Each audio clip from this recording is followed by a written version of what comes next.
Hey yo, coucou les gars, de retour pour une nouvelle vidéo. C'est encore moi, Eddie Kodjan. Désormais, appelez-moi le GOAT. Le 10+1, numéro 11, comme Didier Drogba. Le troisième Messi. Le premier, c'est Jésus, le Messi des chrétiens. Le deuxième, c'est Lionel Messi, le GOAT du football. Et le troisième, c'est moi, la chèvre des youtubeurs dans le domaine. Voilà. Bien, aujourd'hui, je vais répondre à une question que plein de personnes se posent. Voilà, combien on peut dépenser pour l'installation ici au Canada? Je vais prendre mon cas personnel. Voilà, certains ont dépensé beaucoup plus, certains ont dépensé beaucoup moins. Mais moi, c'est mon cas personnel. Et en même temps, je vous préviens, quand vous arrivez, vivez en fonction de vos moyens. N'enviez pas les gens. Voilà, vous ne gagnez pas de la même manière, vous n'allez pas avoir à dépenser de la même manière. Donc, sachez d'où vous venez. Pour ceux qui viennent de me découvrir, j'ai pas mal de vidéos qui pourront vous aider à réussir la procédure Campus France et Canada tout seul, sans passer par une agence, si vous êtes autonome, régulier dans les vidéos. Pour ce faire, je vous invite à faire un tour sur ma chaîne, à regarder mon contenu. Et si mon contenu vous plaît, n'hésitez pas à vous abonner à cette chaîne, à activer la cloche de notification pour être régulier dans les vidéos. Et quand tout ça c'est bon, générique et on commence la vidéo.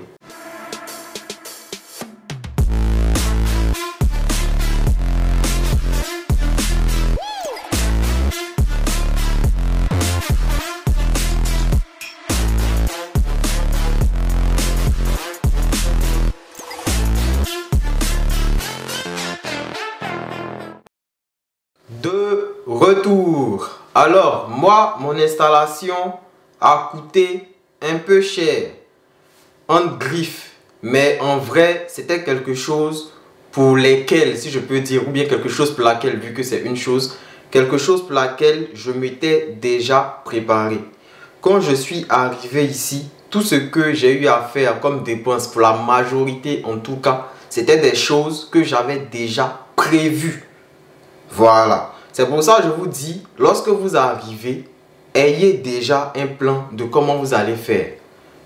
Canada, Québec, c'est pas pour les riches, c'est pour les gens prévoyants, c'est pour les futuristes.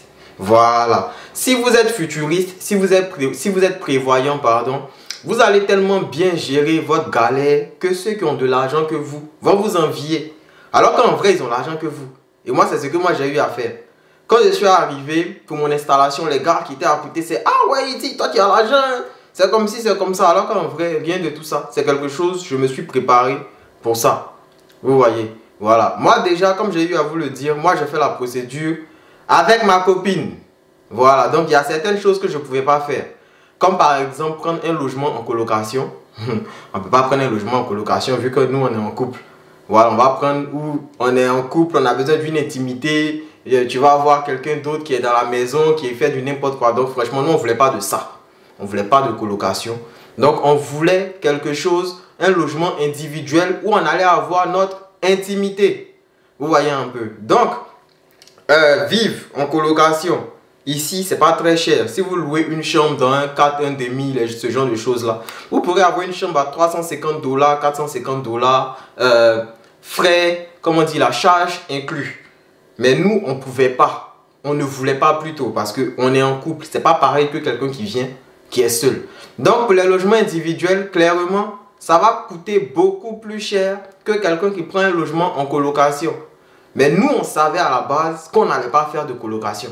Donc, on s'est préparé pour ça. Vous voyez. Mais en vrai, bon, vivre en couple, c'est un peu comme une colocation parce que, voilà, chacun gère un peu. Mais voilà, nous on savait déjà qu'on allait venir là, qu'on n'allait pas être en colocation. Donc vous prévoyez. Qu'est-ce que vous souhaitez quand vous arrivez? Vivre au crous? Vivre dans une colocation? Ou bien prendre un logement individuel? En fonction de ça, vous faites votre budget. Voilà. Nous on a fait notre budget. Le maximum qu'on voulait mettre dans le logement, c'était $900. Vous voyez, $900 canadiens avec charge incluse si possible. Mais heureusement ou malheureusement, ce qu'on a eu, c'est un petit logement, un petit studio, comme vous pouvez voir ici, qui est aux alentours de $620. C'est ça, non?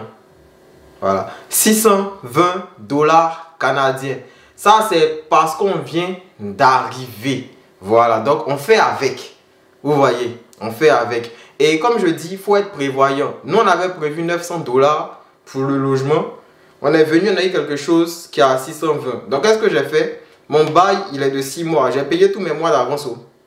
Voilà, pour être tranquille. Comme ça, même si devant, je ne gagne pas du travail, devant, j'ai des difficultés financières, au moins, j'ai un toit où dormir pour 6 mois. C'est ce que moi, j'appelle être prévoyant. Dès que je suis arrivé, première des choses que j'ai réglées d'avance, c'est le reste de mon loyer. Pour au moins 6 mois, comme ça, je suis sûr qu'en 6 mois, je pourrais être quand même installé. Donc, soyez prévoyant. Ça, c'est le logement. Et puis, en même temps, je sais que les gens vont me demander, ouais, il dit, comment tu as fait pour venir au Canada avec ta copine? Là encore, c'est être prévoyant. Voilà. Nous, on a fait notre procédure séparément. Voilà. Vous, si vous faites une procédure étudiante, vous pourrez venir avec votre petit ami. C'est possible. Celui qui fait la procédure qu'on appelle le requérant principal peut ajouter un accompagnateur ou accompagnatrice qui peut être son conjoint de fait. Conjoint de fait, c'est-à-dire ta petite amie, ta concubine. Vous voyez. Voilà. C'est possible si vous êtes étudiant de venir au Canada avec votre petit ami. C'est possible. Voilà. Mais dans ce type de cas-là, si vous le faites et qu'on refuse par exemple le visa au requérant principal qui est le demandeur, la petite amie sera automatiquement refusée parce que vos demandes sont liées. Et nous, on a anticipé ça. Voilà. Chacun a fait la procédure de son côté. À aucun moment, on a mis qu'on voulait, comme on appelle, ajouter quelqu'un comme accompagnateur. Elle a fait sa procédure, j'ai fait ma procédure et on a avancé. Si, pour quelqu'un d'entre nous, ne marchait pas, celui pour qui ça marchait là, il allait venir préparer le terrain pour que l'autre puisse venir les années qui vont suivre. Comme ça, le premier allait tout encaisser comme galère et puis le prochain qui allait arriver, il allait être tranquille quoi, parce qu'on lui a déjà préparé le terrain. Donc nous, c'est comme ça que nous, on a pensé le truc. C'est pour ça que nous, on n'a pas fait accompagnateur. Donc pour ceux qui vont demander comment j'ai fait pour venir avec ma petite amie, chacun a fait sa procédure de son côté. Ok?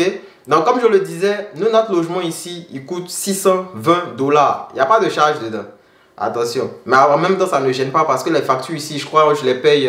Je suis arrivé en décembre, ma prochaine facture, je la paye en février.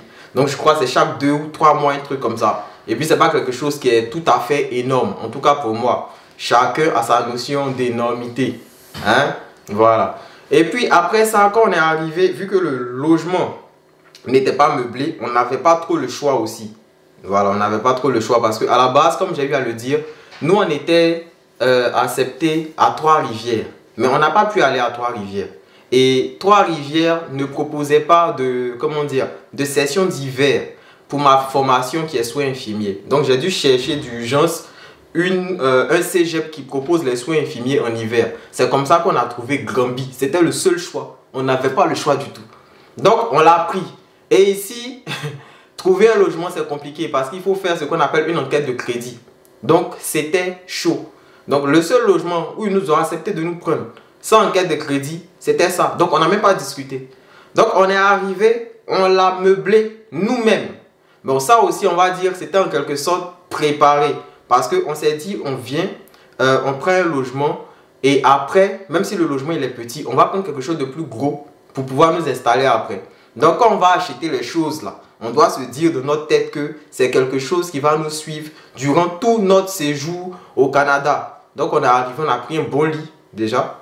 Voilà. On a pris un frigo. On a pris une cuisinière parce que c'était pas meublé du tout. Et puis on a pris les assiettes. Les assiettes que je vous ai montrées qui ont fait près de 600 balles.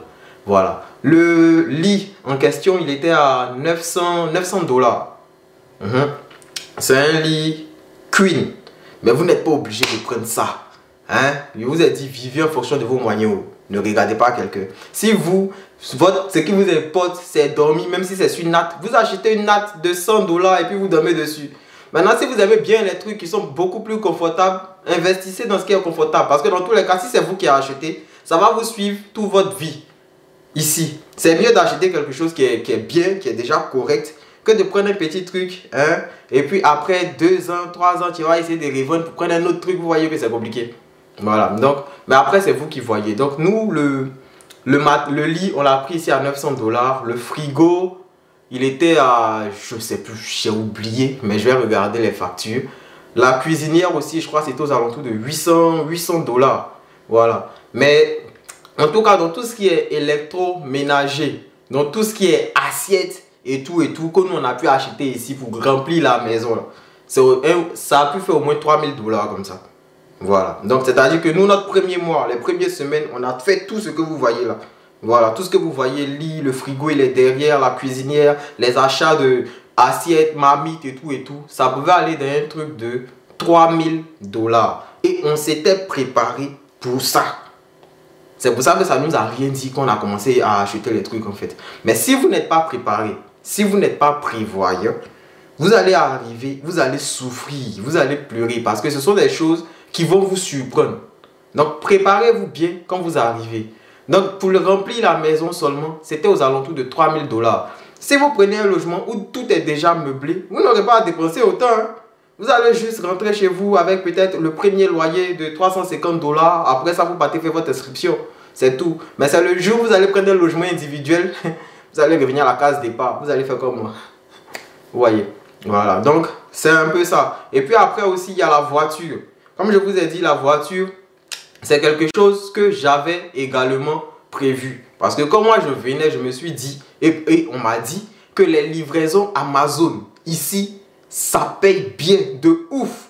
Et j'ai regardé, c'est vrai. Parce que les livraisons Amazon ici, ça paye jusqu'à 21 dollars par heure. Donc, moi quand je quittais en France, je me suis dit, où je vais là? Je vais faire Amazon.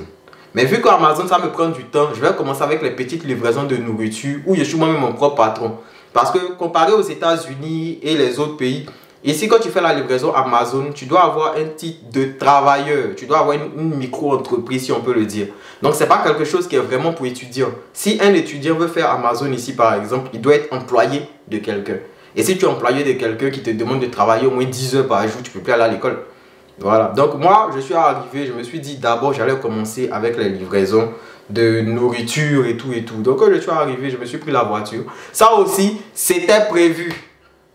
Vous voyez. Donc avant d'arriver là, faites vraiment le calcul de ce qui est nécessaire pour vous. Voilà, moi c'était mon cas. Voilà. Mais après aussi le truc c'est que moi on peut dire que je suis en quelque sorte en colocation parce que vous voyez, je vis avec quelqu'un. Vous voyez, non? Voilà. Donc, faites ce qui est nécessaire pour vous. N'enviez personne. C'est ce que je disais là. Vous ne gagnez pas de la même manière. Vous ne pouvez pas dépenser de la même manière. Il y a des gens qui sont ici là. Quand vous arrivez, il y a des enfants des ministres. Eux, ils peuvent aller claquer 10 000 dollars en une soirée. Pour vous, c'est cher. Vous allez les trouver inconscients, mais pour eux, c'est rien. Donc, vous là, contentez-vous de là où votre main arrive. Si vous arrivez, vous savez que vous n'avez pas les moyens. Contentez-vous de prendre une chambre en colocation. Laissez les histoires de confort là. Prenez le strict minimum. Quand vous allez commencer à travailler là, après un an, ce genre de choses, ça va commencer à aller. Vous pourrez sortir un peu maintenant pour aller prendre quelque chose de beaucoup plus confortable. Mais ne venez pas ici si vous n'avez pas un plan. Soyez prévoyants. Ici là, on ne plaît pas pour dire est-ce que tu peux me prêter 250 dollars. Tout le monde a un problème. Donc... En tout cas, sachez sur quoi vous allez compter avant d'arriver ici. Soyez prévoyant. Faites le maximum pour tout prévoir. Moi, j'ai été prévoyant. Hein. Je vous le dis, moi, j'ai été prévoyant. Mais à mon arrivée, je me suis rendu compte que j'ai même pas été très prévoyant. Parce qu'il y a des choses vraiment qu'on n'avait pas calculées. Comme par exemple, quand on est venu s'inscrire et tout, on pensait que l'assurance maladie allait être inclus dans, comment dire, dans la scolarité. Alors que non. Donc ça, c'était encore à nous de gérer. Les accès à la bibliothèque, tu vas encore payer pour ça. Le parking à l'école, on n'avait pas prévu, on se disait, bon, normalement, si tu es inscrit, tu n'as pas besoin de payer des parkings à l'école. Parce que même en France, quand on va garer, là, c'est des parkings gratuits, vous voyez. Mais ici, là, pour les cégep, tu t'inscris, tu payes près de 10 000 dollars pour venir garer ta voiture, pour suivre les cours, là. Tu vas payer pour ça, en gros. Donc ça, ce sont des petits trucs qu'on n'avait pas prévus. Vous voyez, moi qui étais déjà très préparé là, il y a des petites choses comme ça que je n'avais pas prévues. Donc si vous arrivez, que vous n'avez aucun plan, c'est mort pour vous. Donc pour vos premiers mois, pour conclure, pour vos premiers mois, maximum, si vous êtes seul, maximum 2000 ou bien 3000 dollars maximum. Ça peut vous permettre de tenir pendant 1 à 2 mois, le temps que vous puissiez commencer les cours. Vous voyez, ici là les gens dépensent beaucoup. C'est pour ça qu'on refoule les étudiants qui viennent trop vite. Parce que vous n'avez rien comme revenu. On sait que vous allez vouloir travailler avant les études. Vous voyez. Donc faites l'effort de venir maximum, ou je vais dire minimum, 1 mois avant votre rentrée. Si vous avez 3000 $, vous pourrez gérer ça de façon correcte jusqu'à ce que vous commencez à travailler, quoi. Donc j'espère que la vidéo vous a été utile. On s'attrape pour une prochaine vidéo.